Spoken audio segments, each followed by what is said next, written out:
ஆடியில எல்லா நகைகளுக்கும் சேதாரத்துல 1% கம்மி. அது மட்டும் இல்ல, உங்க பழைய நகைக்கு கிராமுக்கு 150 ரூபாய் கூடுதலாவும் தரும். ரெண்டையும் சேர்த்தா 2% மேல நகை விலையில சேவ் பண்ணுவீங்க.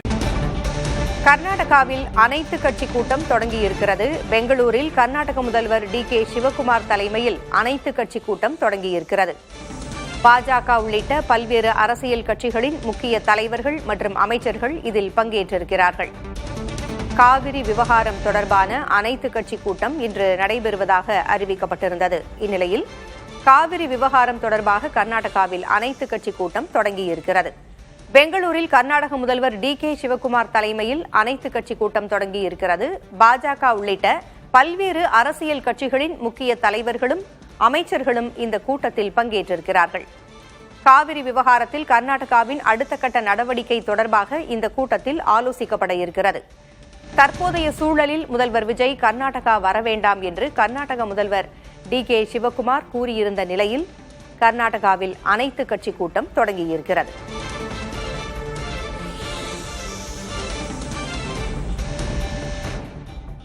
விவரங்களை வழங்க செய்தியாளர் விக்னேஷ் முத்து இணைந்திருக்கிறார். விக்னேஷ் முத்து, DK சிவகுமார் தலைமையில் அனைத்து கட்சி கூட்டம் தொடங்கி இருக்கிறது.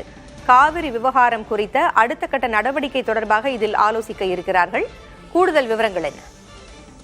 காவேரி விவகாரம் சம்பந்தமாக ஏற்கனவே காவேரி மேலாண்மை வாரியம் தமிழகத்திற்கான தண்ணீரை ஆகஸ்ட் மாதம் தண்ணீரை முழுமையாக திறந்துவிட வேண்டும் என்று உத்தரவு பிறப்பித்திருக்கிறது. இந்த நிலையில் தண்ணீரை திறக்கக்கூடாது ஒரு பக்கம் எதிர்க்கட்சிகள் ஆளும் அரசை தொடர்ச்சியாக வலியுறுத்தி இருக்கக்கூடிய நிலையில் காவேரி விவகாரத்தில் அடுத்து மேற்கொள்ள வேண்டிய நடவடிக்கைகள் மேகதாது அணையில் தமிழகத்தை சமாதானம் செய்து நிச்சயமாக கட்ட வேண்டும் என்று காங்கிரஸ் அரசு தீவிரம் காட்டி இருக்கக்கூடிய நிலையில் இந்த ஆலோசனை கூட்டம் மிக முக்கியத்துவம் பெறுகிறது. காங்கிரஸ் கட்சியை சேர்ந்த தலைவரும் அதே போன்று கர்நாடக மாநில முதலமைச்சருமான DK சிவகுமார் தலைமையில் பெங்களூருவில் இந்த ஆலோசனை கூட்டம், அந்த அனைத்து கட்சி கூட்டம் என்பது தற்பொழுது தொடங்கி நடைபெற்று வருகிறது.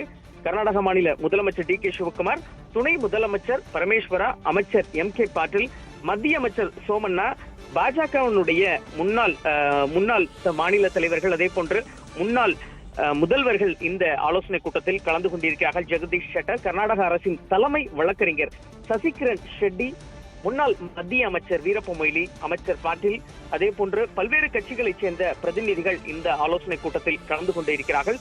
காவேரி நீர் பகிர்வு விவகாரத்தில் கர்நாடக அரசின் அடுத்த கட்ட சட்ட ரீதியாக மேற்கொள்ள வேண்டிய நடவடிக்கை மற்றும் அரசியல் ரீதியாக நிர்வாக நடவடிக்கைகள் குறித்து இந்த அனைத்து கட்சி கூட்டத்தில் ஆலோசனை என்பது தொடர்ச்சியாக மேற்கொள்ளப்பட்டு வருகிறது. முன்னதாக பாஜக தனியாக ஒரு ஆலோசனை கூட்டத்தை நடத்தி இந்த கூட்டத்தில் பாஜக தரப்பில் என்னென்ன விஷயங்களை முன்னெடுக்க வேண்டும் என்று ஒரு பக்கம் நடத்தி ஏற்கனவே தமிழக முதலமைச்சருக்கு கர்நாடக மாநில பாஜக தலைவர் தன்னுடைய கருத்தை கடிதமாக எழுதியிருக்கிறார். இந்த நிலையில்தான் இந்த கூட்டம் முக்கியத்துவம் பெறுகிறது. இந்த கூட்டம் தற்பொழுது தொடங்கி நடைபெற்று வரக்கூடிய நிலையில் சட்ட ரீதியாகவும் அரசியல் ரீதியாகவும் என்னென்ன நடவடிக்கைகள் எடுக்க வேண்டும் என்று அனைத்து கட்சி பிரதிநிதியிடம் ஆலோசனை கேட்டு இந்த கூட்டத்தின் முடிவில் கர்நாடக மாநில முதலமைச்சர் DK சிவகுமார் செய்தியாளர்களை சந்திக்கிறார்.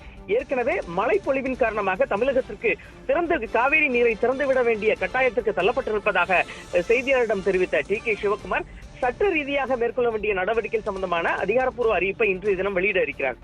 பூங்குழலி, தகவல்களை வழங்கியமைக்கு நன்றி விக்னேஷ். ஆடி 18 வாங்கும் தங்கம் மகாலட்சுமியின் அருளை வீட்டிற்கு வரவேற்கும் மங்களத்தின் அடையாளம். இந்நாளை லலிதா ஜுவல்லரியின் பொன்னான ஆடி ஆஃபரோடு கொண்டாடுங்கள்.